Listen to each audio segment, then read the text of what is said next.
Olá, boa noite, minha gente. O programa Repórter Canção Nova deste domingo traz para você trechos da meditação da catequese do Papa Francisco que abre o tempo quaresmal. Ainda em Roma, o Vaticano organiza um encontro para discutir desenvolvimento humano e a proteção do meio ambiente, juntamente com diversas religiões. Na Terra de Jesus, uma série de reportagens. Iremos à pequena cidade de Hanla conhecer a Piscina dos Arcos, que oferece um testemunho único de técnicas arquitetônicas dos abássidas. Vamos conhecer também a vida de um homem simples e cheio de fé, o venerável Simone Sruge, nascido em Nazaré, que se dedicou ao amor ao próximo e com muito zelo à espiritualidade de um leigo salesiano.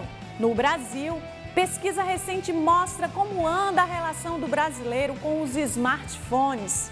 Em Minas Gerais, está funcionando o primeiro centro tecnológico da América Latina, destinado à reciclagem completa de automóveis. Esses e outros destaques agora no Repórter Canção Nova.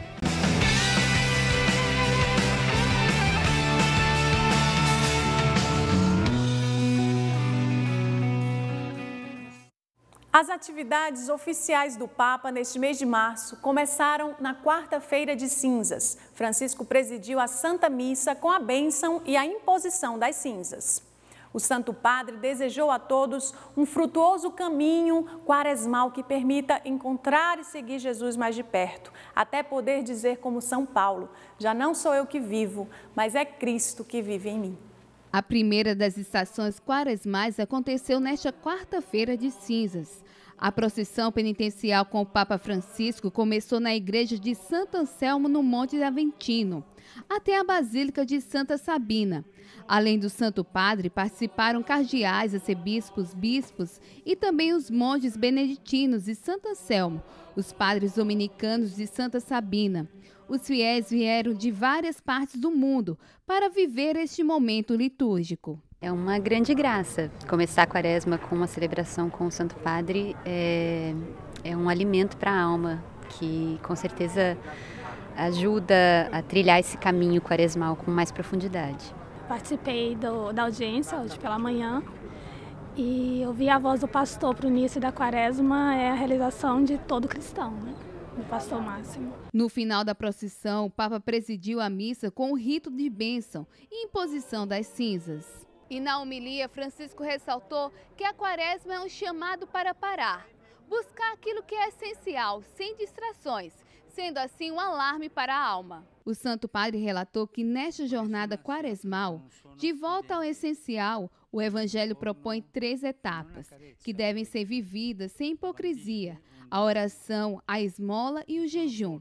Isso porque a oração nos aproxima de Deus, a caridade nos aproxima do próximo e o jejum nos aproxima de nós mesmos. Il digiuno a noi stessi. Por fim, o Papa lembrou que na quaresma temos que reencontrar a rota da vida, porque, como em toda jornada, o que realmente importa é não perder de vista a meta e que a nossa vida e nossa jornada devem ser definidas sempre no Senhor. Na audiência geral da última quarta-feira, o Papa propôs a todos uma catequese de continuidade com o ciclo iniciado há algumas semanas sobre a oração do Pai Nosso. Desta vez, se deteve no verso "Venha a nós o vosso reino", a segunda invocação com a qual nos dirigimos a Deus. Quando rezamos o Pai Nosso, a segunda invocação com a qual nos dirigimos a Deus é: venha o vosso reino. Depois de ter rezado para que seu nome seja santificado, o fiel exprime o desejo que se apresse a vinda do seu reino. Esse desejo brota, por assim dizer, do próprio coração de Cristo, que iniciou a sua pregação na Galileia, proclamando: tempo chegou, o reino de Deus está próximo. Convertam-se, creiam no Evangelho. Essas palavras não são, de fato, uma ameaça, mas, ao contrário, são um alegre anúncio, uma mensagem de alegria. Jesus não quer levar as pessoas a se converterem, semeando medo do julgamento de Deus ou o sentido de culpa pelo mal cometido. Jesus não faz proselitismo, anuncia simplesmente. Ao contrário, o que ele traz é a boa notícia da salvação e, a partir dela, chama à conversão. Cada um é convidado a crer no Evangelho. A senhoria do Senhor se fez próximo aos seus filhos. Este Evangelho, a senhoria de Deus, se fez próximo aos seus filhos. Jesus anuncia essa coisa maravilhosa, essa graça. Deus nos ama, está próximo e nos ensina a ir pelo caminho da santidade. Os sinais da vinda desse reino são muitos e todos positivos. Jesus inicia o seu ministério cuidando dos enfermos, seja no corpo que no espírito, daqueles que viviam uma exclusão social, por exemplo, os leprosos, os pecadores, olhados com desprezo por todos. Também aqueles que eram mais pecadores do que eles e faziam de conta que eram justos. E Jesus como chama eles? Hipócritas. Jesus mesmo indica esses sinais. Os sinais do reino de Deus. Os cegos adquirem a vista.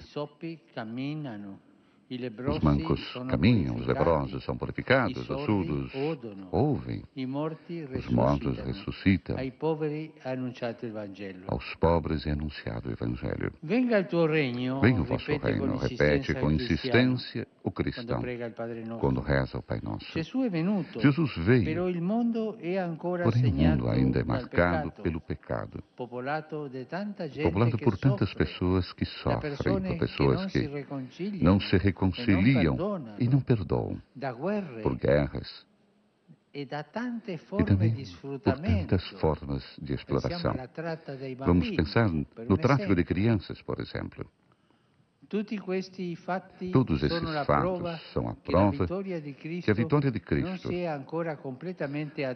ainda não se atuou completamente. Tantos homens e mulheres vivem ainda hoje com o coração fechado. É sobretudo nessas situações que sobre os lábios do cristão aflora a segunda invocação do Pai Nosso.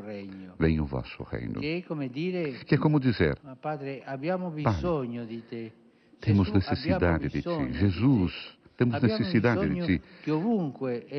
Temos necessidade em todos os lugares e para sempre que Tu, Senhor, esteja no nosso meio. Venha o vosso reino. Tu em meio a nós.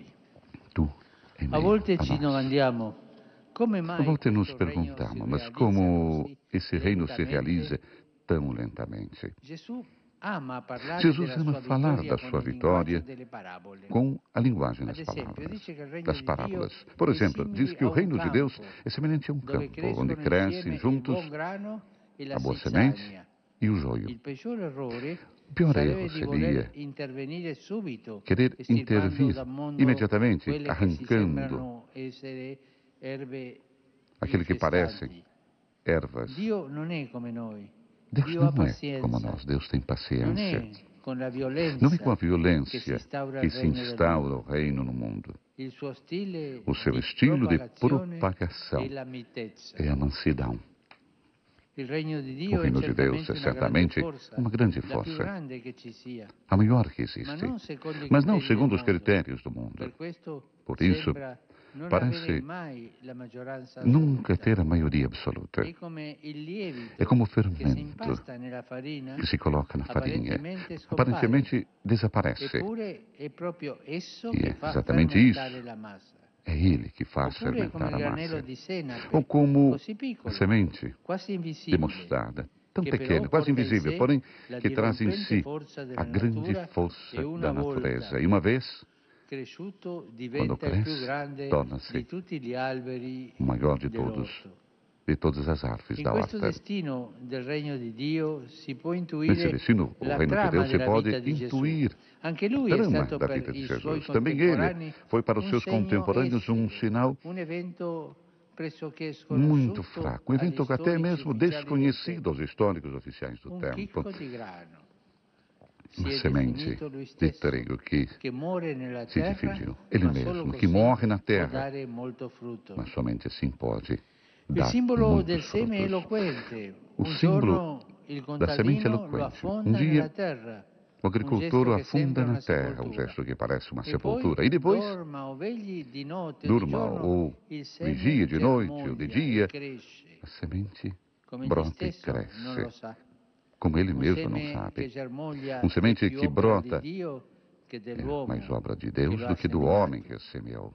Deus nos precede sempre.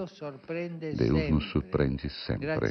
Graças a Ele, depois da noite da Sexta-feira Santa, a alba, o alvorecer da ressurreição capaz de iluminar de esperança o mundo inteiro. Venha o vosso reino. Vamos semear essa palavra em meio aos nossos pecados e falências, fracassos. Vamos dar de presente às pessoas derrotadas que se inclinaram na vida, para que possam então saborear um ódio, possam saborear também o amor, que viveram dias inúteis sem jamais entender o porquê. Demos àqueles que lutaram pela justiça, a todos os mártires da história, a quem concluiu de ter combatido por nada, e que nesse mundo domina sempre o mal. Sentiremos então a oração do Pai Nosso responder. Repetirá pela enésima vez aquelas palavras de esperança, as mesmas que o Espírito colocou como sigilo de todas as Sacras Escrituras. Sim, venho rápido. Amém. E a Igreja do Senhor responde: Vem, Senhor Jesus. Venha o vosso reino, significa vem, Senhor Jesus. E Jesus venho imediatamente. E Jesus vem do seu modo, mas todos os dias. Vamos ter confiança nisso.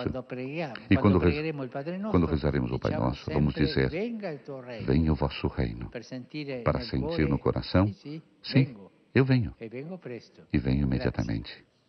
O Vaticano prepara um encontro para discutir o desenvolvimento humano e a proteção do meio ambiente. Diversas religiões são chamadas a dialogar para juntas encontrar meios de colaborar com a sociedade. A proposta é unir forças e motivar a concretização dos objetivos do milênio. Uma série de ações assinada por governos de todo o mundo para colaborar no combate à pobreza, incentivar o desenvolvimento social e a proteção do meio ambiente. O cardeal Turkson, responsável pelo Dicastério para o Desenvolvimento Humano Integral, afirmou na coletiva de apresentação do encontro que, nesse momento que parece ter esfriado o empenho para a realização dessas metas, é importante reunir novamente e repropor ações concretas. 80% da população mundial se declara membro de alguma religião que colabora com o crescimento dos valores éticos e morais. Estes grupos religiosos são responsáveis por mais da metade dos trabalhos sociais, colaborando ativamente, por exemplo, no combate à fome e no acesso à saúde e à educação. Não existe um lugar onde a igreja esteja que não trabalhe com o cuidado com as pessoas. O empenho para o desenvolvimento da pessoa pede sempre uma motivação, e as religiões dão esse impulso, ou seja, ensinam valores como o amor, o respeito ao próximo. As religiões formam as motivações e têm muito mais do que os outros o contato com o povo, ou seja, cada semana encontra de fato com as pessoas e pode transmitir essa boa mensagem. Precisamos aproveitar dessa característica para incentivar cada vez mais o respeito pelo ser humano. O diretor da FAO, Instituto da ONU para o Combate à Fome, disse que no mundo ainda hoje 800 milhões de pessoas sofrem por falta de alimento. e que as tradições religiosas podem ajudar na conscientização da partilha, do combate ao desperdício. Mas o olhar do grupo precisa estar atento também às questões ambientais, já que diz respeito diretamente à proteção do homem. No passado, as pessoas pensavam que a religião tratava só do assunto eternidade, como se as coisas da terra não fossem importantes. Mas isso nunca foi verdade, porque o próprio Jesus nos ensinou a rezar no Pai Nosso, que seja assim na terra como no céu. As duas coisas estão em unidade. A nossa vida está intimamente ligada à terra, somos nutridos das coisas da terra. Então é comum que a igreja se preocupe com o meio ambiente, se dedique na busca de protegê-lo. Somos tão dependentes do meio ambiente que abusar dele é abusar da nossa própria vida. Que abusar da terra é próprio abusar da nossa própria vida. O encontro vai ser no Vaticano e vai reunir não só líderes religiosos, mas também entidades que trabalham nesse setor, como, por exemplo, a ONU. Uma orquestra da Venezuela vai se apresentar para o grupo. Uma maneira também de ressaltar o quanto os países que sofrem hoje precisam de ajuda. E como é tradição no tempo quaresmal, a Conferência Nacional dos Bispos do Brasil, a CNBB, lançou a campanha da Fraternidade 2019. O tema deste ano é Fraternidade e Políticas Públicas e o lema Serás libertado pelo direito e pela justiça. Desde a década de 60, a Quaresma no Brasil inicia com uma campanha. A ação tem sempre uma proposta fraterna de promover os valores do Evangelho. Em 2019, a campanha da Fraternidade convida e orienta a participação direta na elaboração de políticas públicas. Essas políticas são definidas como ações e programas desenvolvidos pelo Estado para garantir direitos previstos na Constituição Federal e em outras leis. Iniciativas em favor dos mais necessitados. Desde o tempo de Moisés no Egito, Deus já veio e fez políticas públicas com o faraó. Então nós, em nome desse Deus, vamos também olhar para os escravos de hoje, para as pessoas excluídas, os mais pobres, os doentes, os idosos, os jovens. A temática é definida pela União, governo, instituições e sociedade.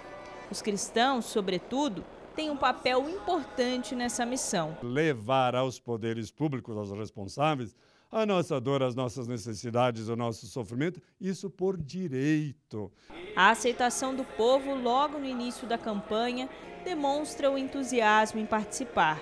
Temos que, com a fé em Nossa Senhora e Jesus Cristo, sempre estar presente com a igreja para ajudar o próximo. Tentando ser assim, irmãos na doença, tentando ajudar os outros, tentando apoiar as políticas de saúde. A campanha desse ano não quer só exigir a criação de novas políticas públicas, também propõe a fiscalização de governantes para o cumprimento desses deveres. E isso é o que também se espera dos cristãos nesse tempo. Elas têm orçamento e nós podemos e devemos participar desse orçamento. Ela tem financiamento e a gente tem que cobrar o financiamento. Nós temos o direito. Fraternidade, por fim, reserva também um sentido mais pessoal. É fazer o bem nas pequenas coisas do dia a dia, principalmente com a família. Mas um sorriso, um olhar, uma oração. Para quem acredita que a fé será combustível para esse desafio da igreja, já começou a viver a campanha da fraternidade. Um cristão que reze, que ore, que se prepare, que escute a palavra, porque aí as coisas mudam. Agora, sem a presença de Deus, não dá.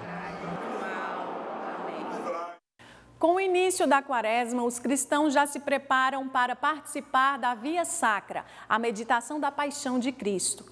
Muitas crianças também vivenciam esse tempo e os pais que estimulam esse conhecimento aos pequenos também acabam aprendendo. Essa é a época em que as paredes da casa do Eric e da Williene ganham um colorido especial. É o terceiro ano que eles fazem dessa forma a Via Sacra com os filhos. Nona estação, Jesus cai pela terceira vez. Quantas vezes Jesus caiu? 3 vezes. A gente começou fazendo com outras crianças aqui do nosso bairro. E aí a gente também foi sentindo a necessidade de ter um momento em casa. mais focado, acontece até um pouco mais rápido, eles conseguem ficar mais tempo preso na dinâmica daquela oração. Os pais tinham razão. Davi e Maria Fernanda já conseguem compreender muito bem as 14 estações que Jesus percorreu até o Calvário. Morreu para nos salvar. Dá para aprender que a paixão de Cristo é muito importante. A função de transmitir a fé não é da igreja em si, mas dos pais. E esses pequenos gestos, essas pequenas dinâmicas que fazemos em família, ela acaba unindo também a família. Para Ana Cristina, esse é um caminho de amor. Por isso ela decidiu escrever a história de uma maneira que os pais pudessem rezar com os filhos. À medida que eles vão conhecendo Jesus, eles vão amando e vão entregando também a sua vida, né, para Jesus, vão vivendo para Jesus. As páginas ilustrativas reservam atividades para que os pequenos coloquem na prática o que aprenderam da paixão de Cristo. Tem atividades de colorir, tem atividades de jogo da sombra, colocar em ordem, várias atividades que as crianças podem fazer. Se a Via Sacra for em grupo, o conteúdo do livro também é uma boa opção. Os textos foram compartilhados e, ao final, todos gostaram da experiência. Eu aprendi que Jesus, ele cumpre o seu caminho para salvar a gente. Jesus ia estar sorrindo lá no céu por ver a gente passando pelo mesmo caminho do que ele e vivendo a história dele. As crianças precisam de uma explicação detalhada de tudo que a Via Sacra representa. E com isso, quem acaba ganhando também são os adultos. Dessa maneira, eles conseguem viver melhor esse tempo. A gente vai entendendo também o que isso vai transmitindo para a gente, a força que a gente vai tendo assim e o entendimento para viver a ressurreição. O livro Via Sacra para Crianças está disponível na loja Canção Nova. Você pode adquirir pela internet. Acesse loja.cançãonova.com. A seguir, pesquisa mostra como anda a relação do brasileiro com os smartphones.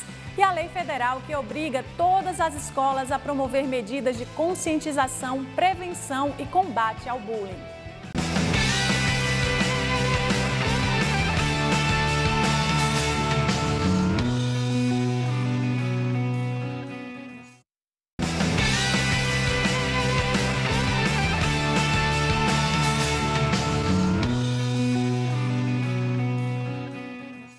Você já parou para pensar quanto tempo você fica com o celular? Ficar sem o aparelhinho é difícil.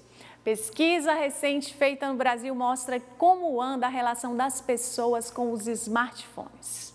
Para andar nas ruas, olhar para frente é essencial para não trombar em ninguém, certo? Errado. Pelo menos é o que parece. Olha o tanto de gente que anda e mexe no celular ao mesmo tempo. Será que é tão difícil assim ficar sem usar esses aparelhos? Muito difícil, é porque você faz tudo pelo celular hoje em dia.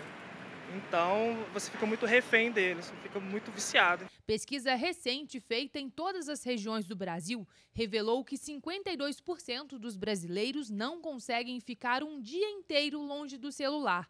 Para 15%, não dá para ficar momento algum sem usar o aparelho. Quando estou dormindo, às vezes eu consigo, 1 hora, 2 horas mais ou menos. Tanta dependência de um simples objeto atrapalha a vida profissional de 16% dos entrevistados. Principalmente a minha profissão. Ele mais atrapalha do que ajuda. Qual que é a profissão do senhor? Vigilante. Então, o que acontece? Se a gente ficar muito no telefone, distrai e perde o foco do serviço. O excesso de olhos para o mundo virtual também tem dado dor de cabeça no mundo real para 23% dos entrevistados. As pessoas puxam minha orelha, elas desligam o celular e vão conversar. Problemas nessa área são justamente o sinal de que algo não está bem no uso das tecnologias. Quando a gente acaba desvalorizando o contato presencial e preferindo um contato que acontece através de uma tela, é muito importante a gente avaliar se aquilo ali é só um conforto que a gente está buscando, se é uma coisa transitória, ou se aquilo ali está virando uma rotina, se está virando a nossa forma natural de ser, e aí se torna um problema. Ficar muito tempo com os olhos fixos na tela de aparelhos eletrônicos também pode trazer prejuízos para a visão. A explicação está no quanto a gente pisca enquanto mexe no celular. Ou melhor, o quanto não pisca, o que pode causar a síndrome do olho seco. Então, no intervalo de 10 segundos, que seria mais ou menos a frequência da piscada, com 5 segundos seu olho já secou. E vai passar alguns segundos ressecado. E esse ressecamento, a longo prazo, ele é maléfico para a superfície do olho.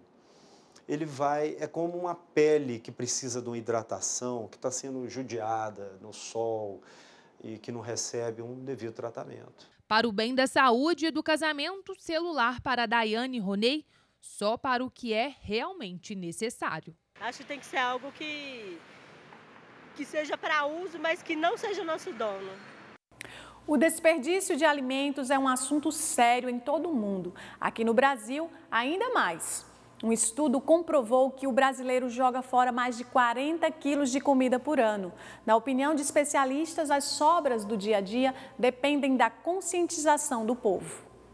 Quando a gente vai ao mercado, sempre há uma preocupação em escolher o melhor item. Mas no momento de cozinhar, será que todo mundo sabe aproveitar bem os alimentos? Normalmente você pega um pé de alface, por mais que você tente economizar, fica metade, né? A gente procura reaproveitar o máximo possível, né? Mas sempre tem um pouco de desperdício. No Brasil, o desperdício não é um hábito isolado, é uma realidade geral. Tanta comida descartada foi alvo de pesquisa. O curioso é que o brasileiro nem imagina o resultado.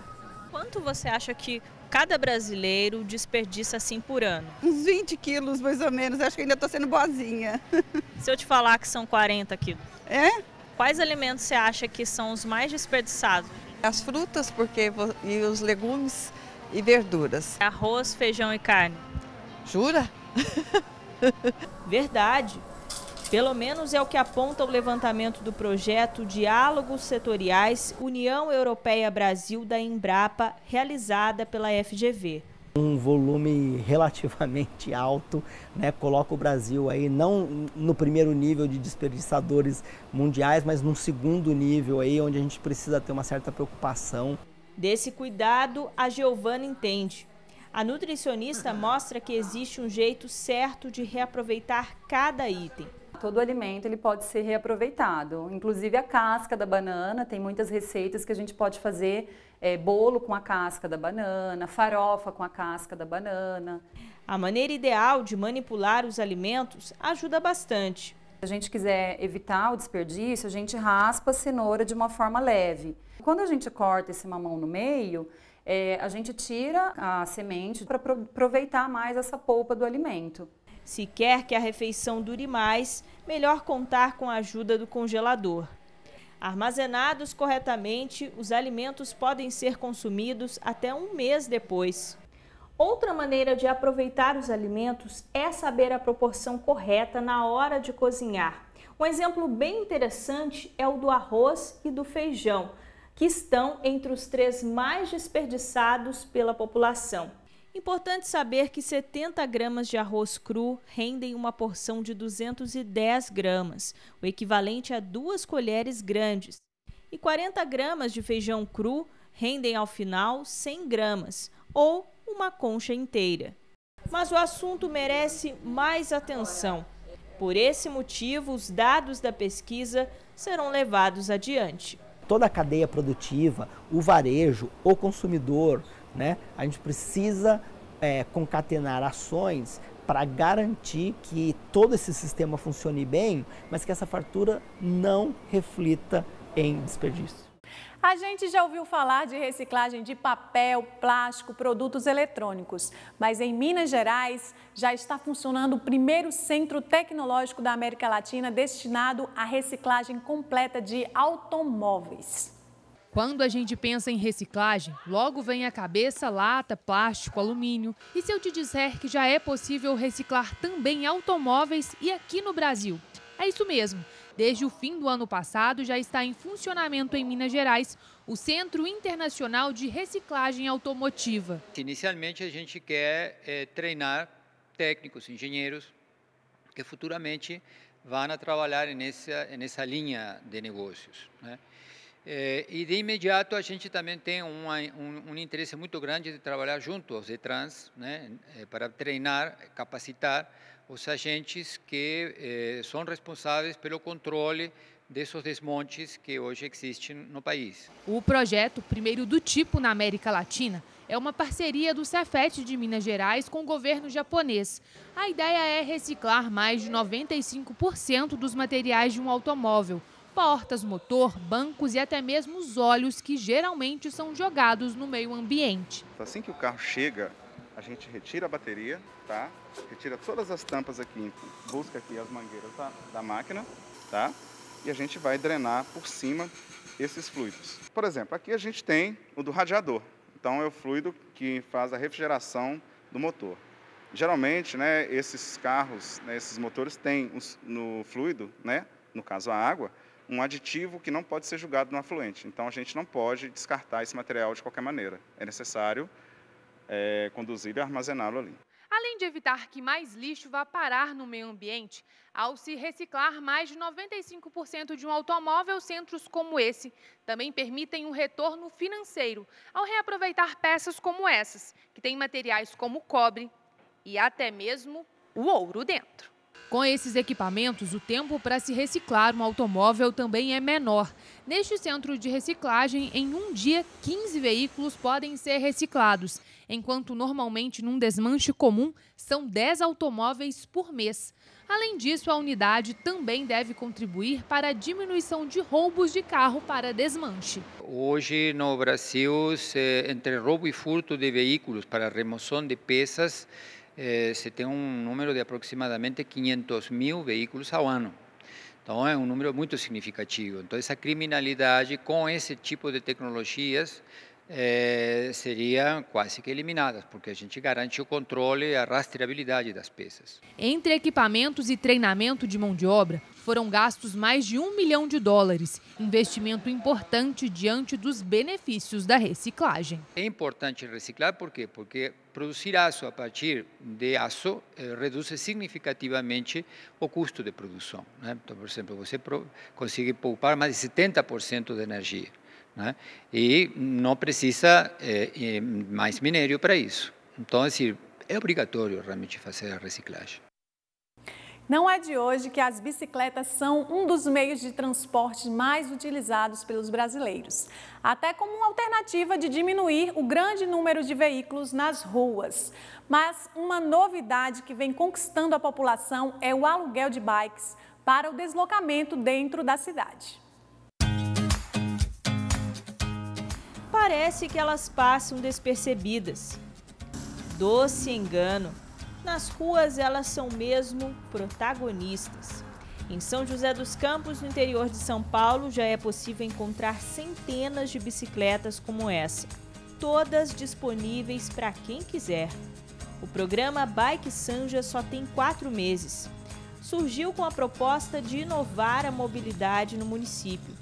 Inverter o que a gente chama de matriz de deslocamento. Então, reduzir a quantidade de utilização dos carros, né, que são mais poluentes, que ocupam mais espaço na via pública, e isso vai nessa mesma direção, né?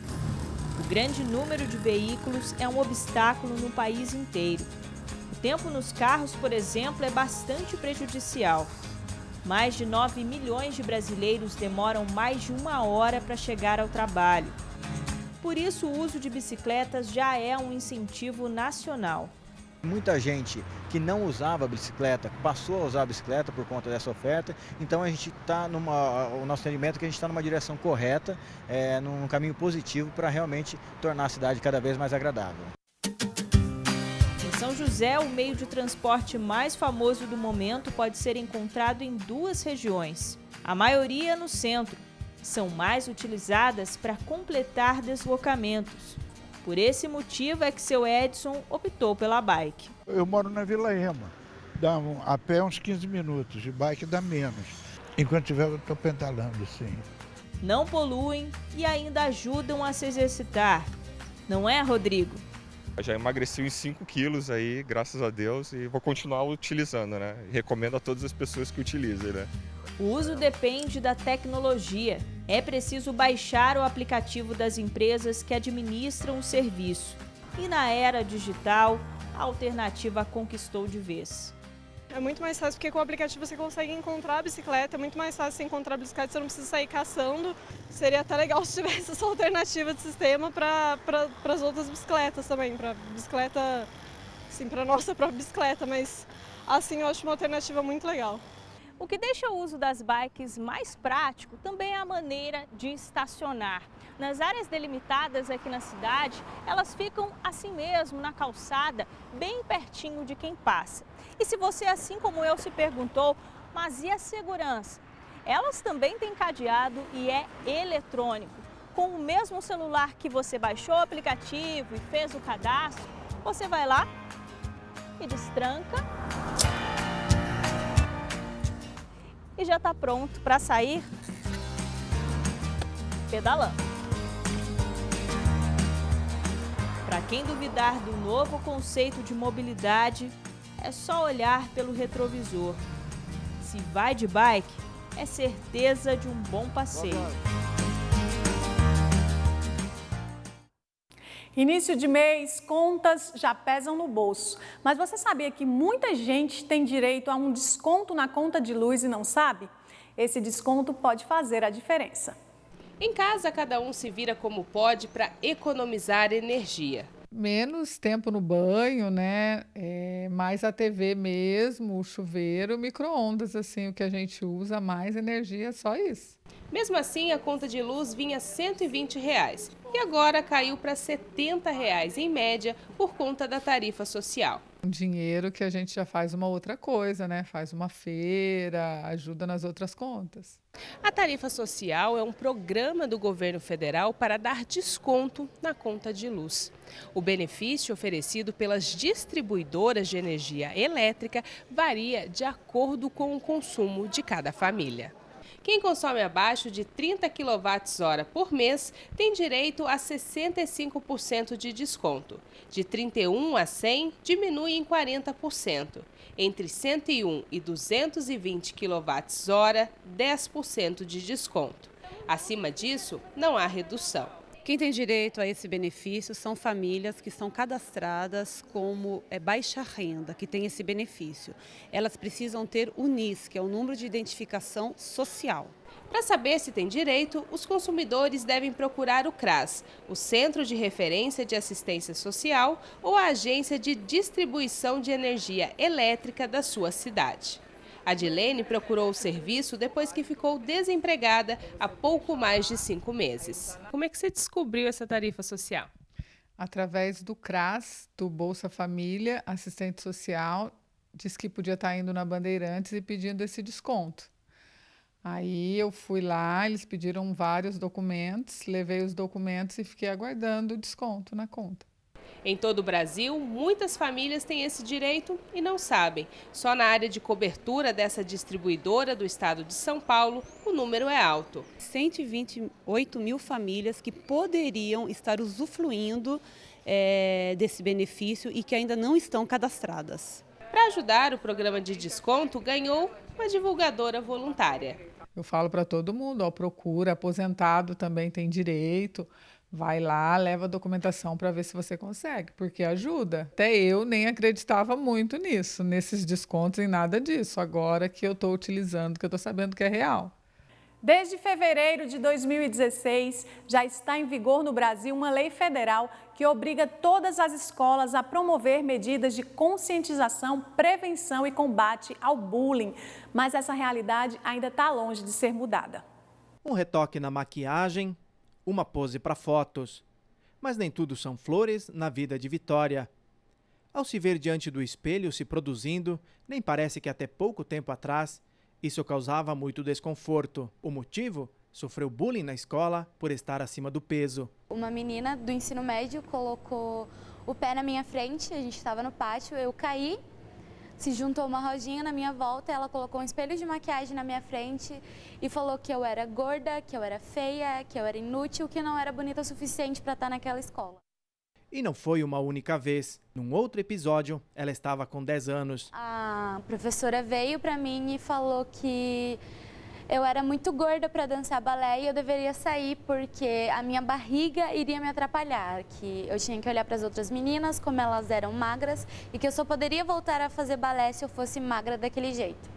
Palavras duras se repetiram por muito tempo. Nossa, seu rosto é tão bonito, por que você não emagrece? Para quem tinha problemas com ansiedade e autoestima baixa, agressões físicas e verbais na escola caíram como uma bomba. Um dos momentos mais críticos foi quando tentou tirar a própria vida. Esta psicóloga explica o porquê desse tipo de comportamento. Muitas vezes ela sendo excluída dos seus grupos. E aí ela não aceita isso e ela se pune por não estar correspondendo ao que a sociedade quer que ela seja, né? O caso de Vitória é mais um dos que se multiplicam pelo país. Uma pesquisa da ONU indica que 43% das crianças e jovens já sofreram algum tipo de bullying no Brasil.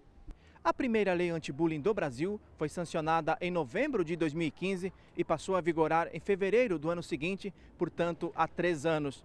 A legislação prevê que a escola adote medidas de conscientização, prevenção e combate a todo tipo de violência, seja ela física ou psicológica, em atos de humilhação, intimidação ou discriminação.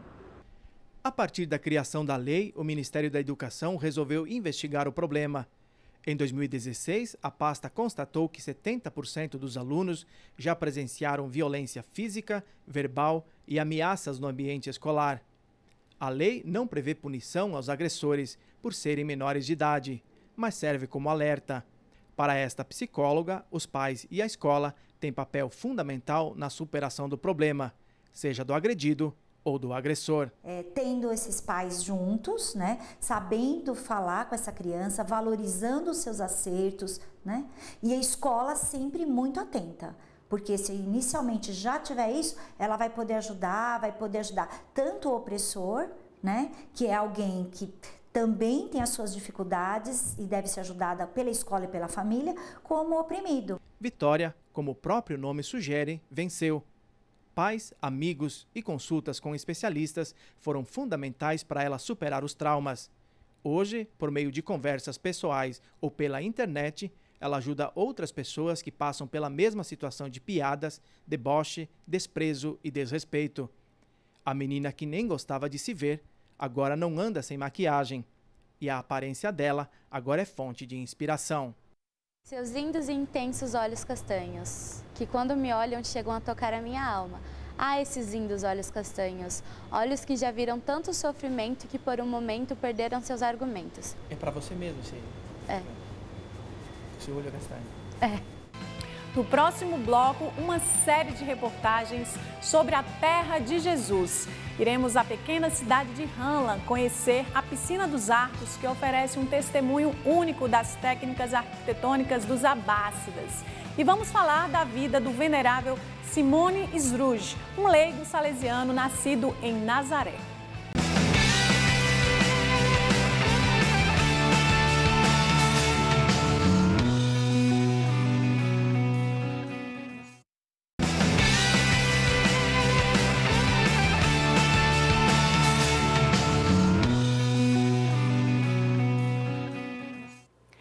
Em Jerusalém, na Basílica do Santo Sepulcro e na Igreja de São Salvador, fiéis receberam a imposição das cinzas. Na Cidade Santa, o início do tempo quaresmal marcado pela Quarta-feira de Cinzas foi assinalado por uma missa na Basílica do Santo Sepulcro. Neste santo lugar, peregrinos de todo o mundo e expressões de fé e de gratidão a Deus por justamente hoje estar aqui. Para mim é muito especial vir aqui. É como o quinto evangelho. É sentir o perfume, tocar, seguir os passos de Jesus. É único. Penso que todos os católicos poderiam vir aqui. É um dia muito especial. É o começo da quaresma. Estar aqui no Santo Sepulcro com minha filha é uma experiência maravilhosa. A celebração foi presidida por Frei Salvador Rosa Flores, que durante a homilia comparou o caminho quaresmal a uma maratona na qual já vemos nossa meta, que é a vida e a ressurreição. Aqui os fiéis receberam a imposição das cinzas e se recordaram que o homem é pó e que ao pó há de tornar. Nós estamos bem perto do Calvário, onde Jesus foi crucificado, e também do Santo Sepulcro, onde ele foi sepultado, e mais do que isso, onde ele ressuscitou. Aqui aconteceram, portanto, todos os fatos que, de modo particular, recordamos nessa época do ano em todo o mundo. Frei Zaqueu diz que cada quaresma, mesmo se celebrada todos os anos, é particular, pois o Senhor nos dá sempre novos sinais, novas palavras, novos pensamentos. O franciscano dá ainda indicações para viver estes dias.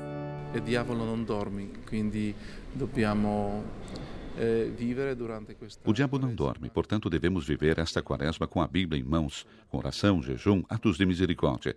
Isso é muito importante para que não percamos este santo tempo. E questo è molto importante per non perdere questo santo tempo. Ainda em Jerusalém, na igreja de São Salvador, os estudantes do Terra Santa School participaram da missa presidida pelo ecônomo custodial Frei Ramses Sidawi. É tempo de mudança do antigo para o novo, de nos convertermos para estarmos próximos ao Senhor. Desde cedo, estes jovens que pertencem à terra de Jesus e que representam o futuro do cristianismo aqui, aprendem o sentido deste tempo litúrgico.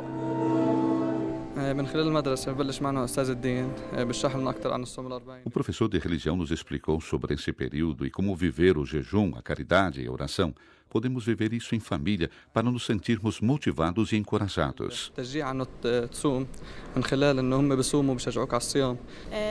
Como um gesto concreto, fizemos na escola uma caixinha de caridade onde colocaremos doações e no final dos 40 dias enviaremos para um orfanato ou para uma casa de repouso que necessite.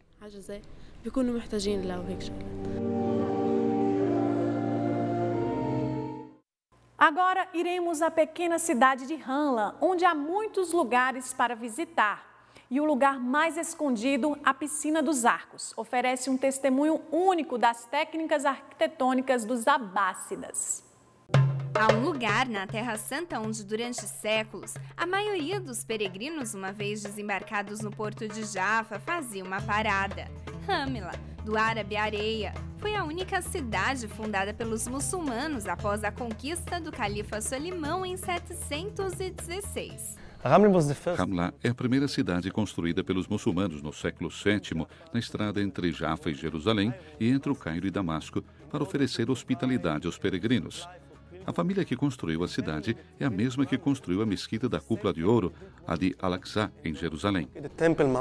No centro da cidade, escondida para a maioria, encontramos a Piscina dos Arcos, que apesar dos 1.300 anos de sua construção e dos graves terremotos que destruíram Ramla entre 1033 e 1087, oferece um raro testemunho das qualidades técnicas arquitetônicas na época dos abássidas. Tem acesso por meio de uma série de escadas e os visitantes têm a possibilidade de navegar pelas águas. 15 colunas emergem apoiando a abóboda mais antiga desse tipo.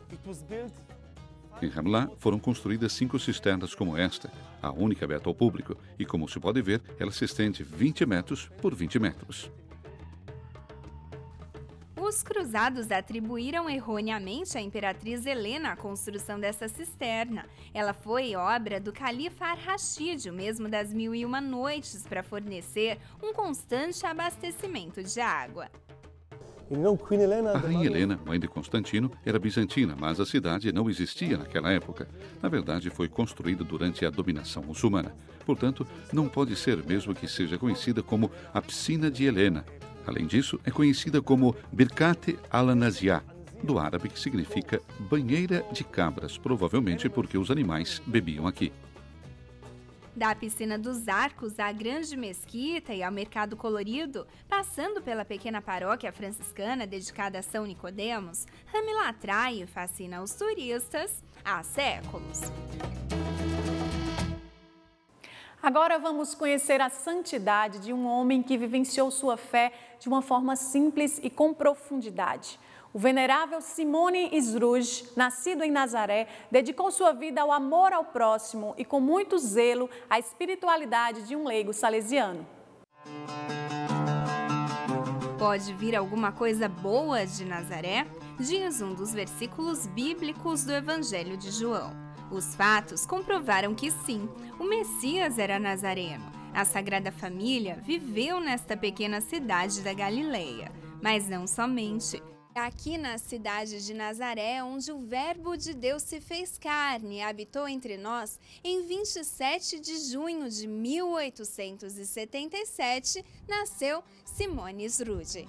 Católico de rito greco-melquita e maronita, foi batizado e crismado nesta capela que era a sinagoga do Tempo de Jesus, perto da Basílica da Anunciação. Não longe dali estão as ruínas da casa onde viveu com sua família. Cedo perdeu seus pais e aos 11 anos foi encaminhado para o orfanato dirigido por Padre Antônio Belloni, fundador dos Irmãos da Sagrada Família em Belém, obra que mais tarde se tornou salesiana. O que ele aprendeu aqui? Sobretudo a devoção ao Sagrado Coração, a devoção depois a São José e a Nossa Senhora, pois a congregação de Padre Belloni tinha o título da Sagrada Família. Isso era tudo o que precisava um jovem, órfão, muito sensível, zeloso, atento. Aqui aprendeu 3 profissões: panificador, alfaiate e enfermeiro. Todos os dias, Sruji percorria essas ruas até chegar à Gruta da Natividade, onde, com os outros órfãos, rezava pelos benfeitores salesianos. E descobriu um grande tesouro. Ali, naturalmente, foi conquistado pelo amor do menino Jesus. Vê-lo assim pequeno, humilde, o inspirou certamente em sua espiritualidade caracterizada por humildade, simplicidade e pobreza. De Deus, se fez pobre, humilde, sofredor, se afrontou o exílio, indo para o Egito. Eu devo imitá-lo nessas suas virtudes. Eu devo imitá-lo em queste sue virtudes. Padre Gianni nos diz que Sruji se distinguiu desde cedo por sua piedade e bondade e que em 1892 foi admitido como aspirante salesiano na Escola Agrícola de Bet Gemal, antiga cidade de Gamaliel. Viveu em um contexto social complexo, marcado por guerras, pobreza e doenças, como a malária. Seu carisma salesiano era de serviço, primeiramente, cuidando das crianças e dos jovens órfãos, e depois dos pobres doentes que buscavam nele verdadeiramente um homem de Deus, que sabia não só consolar, dar um remédio, mas, sobretudo, dar uma palavra de confiança e esperança. Fiducia e de esperança. Sapevano que lui era um homem de Deus. Em suas mãos, diziam as pessoas, está a força, a graça de Deus. Portanto, quando confiamos a ele nossos doentes, temos a certeza de que serão curados. Que guariranno. E as ações deste bom samaritano dos tempos atuais não eram dirigidas somente aos cristãos. Lembro-me muito bem de um antigo aluno de Beit Gemal, muçulmano, que chorava ao ouvir falar de Sruji, pois se lembrava dos belos momentos da vida desse homem que sempre se demonstrava simples, apresentando indiretamente uma imagem de Deus e de Jesus por meio da sua bondade e serviço. Morreu em 1943, mas sua memória permaneceu viva, tanto que em 1966 foi declarado servo de Deus e 50 anos depois de sua morte, venerável por Papa João Paulo II. A expectativa agora é para que ele seja elevado aos altares. Para isso, é necessária a comprovação de um milagre. De olho na história, a necessidade de digitalizar um patrimônio fotográfico nos permite testemunhar a imensa atividade arqueológica do Studium Biblicum Franciscanum em Jerusalém. Na Terra Santa, o Antigo e o Novo Testamento tomam forma e se cruzam, narrando assim a história da salvação do homem. A missão arqueológica franciscana deu nova vida a uma página da história que está nas origens do cristianismo. Muitos são os arqueólogos que dedicaram suas vidas ao longo dos séculos para trazer à luz os lugares que podemos hoje visitar. Do padre Pitirilo ao padre Bellarmino Bagatti, ao padre Virgílio Corbo, padre Pietro Casvalder, padre Stanislau Lofreda, para todos eles, a arqueologia se tornou uma segunda vocação. Sítios arqueológicos, escavações de objetos ou fragmentos, mas também capturas de momentos da vida cotidiana encontrados entre os inúmeros filmes, películas, negativos, cartões, fotografias em preto e branco. Tudo permaneceu estável ao longo do tempo, conservado para testemunhar a imensa atividade arqueológica do Studium Biblicum Franciscanum de Jerusalém. Eu recebi do padre Pitirilo a confiança para fazer essa digitalização. Cada vez que eu chegava aqui, eu estava cheio de sacolas de filmes, e as primeiras 10.000 imagens digitalizadas eu fiz na Itália. Ele morreu, tudo parou. Me senti mal, seja por conta de sua perda, seja porque tudo ficou embargado. Partiu daí a necessidade da digitalização iniciada em 2012 para salvar um patrimônio fotográfico que, se não fosse isso, teria se perdido. Mese ou 2 mesi all'anno siamo venuti. Viemos 1 mês ou 2 por ano e chegamos a digitalizar mais de 130.000 imagens. Nós pensávamos que tínhamos terminado. E ao invés disso, encontramos outros filmes pertencentes ao padre Bagatti, Lofreda, padre Corbo, Pitirilo e a outros milhares, mas não sabemos quem são. Lo stesso padre Pitirilo e alcuni altri non sappiamo di chi sono. Dedicarmi un po' al lavoro che stava per iniziare sul Monte Nebo, padre Michele Pitirilo. Me dediquei um pouco ao trabalho que estava prestes a começar no Monte Nebo, com o padre Michele Pitirilo. Me pediram se eu podia ajudar. Eu ajudei na construção das fundações, dos alicerces da nova basílica. Por ocasião da visita do Papa Bento XVI em 2009, eles me pediram para ajudá-los novamente, e fiz a escada para Bento XVI, que ainda está ali. Há 5, 6 anos atrás, padre Pio Dandola começou a digitalização dos slides. Me uni a ele. Estamos aqui há mais de 5 anos.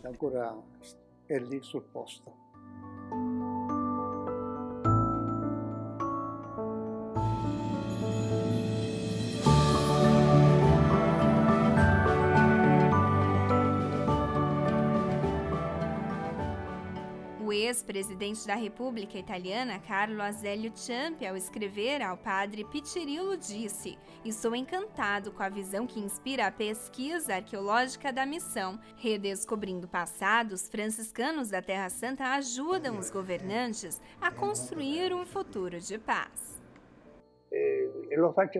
Eu faço isso pelo padre Pitirilo. Dedico esse trabalho a ele e isso é muito bonito. Faço isso para ele e para a custódia, porque essas obras estão salvas agora.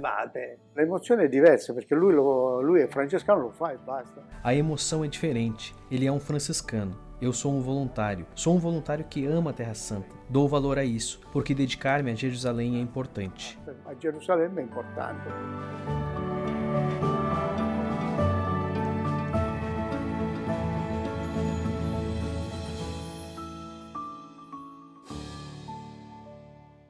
Chegamos ao final do nosso programa.